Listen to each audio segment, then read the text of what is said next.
সে অনেক দিন আগের কথা। একটি শেয়াল খাবারের সন্ধানে জঙ্গলের ভিতর দিয়ে হেঁটে যাচ্ছিল। হঠাৎ সে বেখেয়ালিভাবে একটি গভীর গর্তের ভিতরে পড়ে যায়। সে ভারী চিন্তায় পড়ে যায় এবং গর্ত হতে বের হওয়ার জন্য অনেক চেষ্টা করতে থাকে।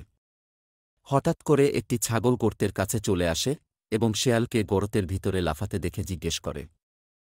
আরে শিয়াল মাইয়া, তুমি গর্তের ভিতরে কি করো? শেয়াল খুব চালাকির সাথে বলল, গর্তের ভিতরে মজার খাবার খাচ্ছি। বোকা ছাগল গর্তের ভিতর লাফ দেয়। ঠিক তখনই শেয়াল তার মাথায় ভর দিয়ে গর্তের বাইরে চলে আসে এবং দ্রুত সেখান থেকে পালিয়ে যায়।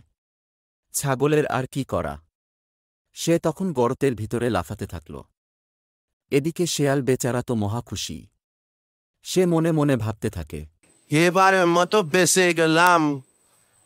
ওরা উঠেতে সাবধানে কাজ করতে হবে।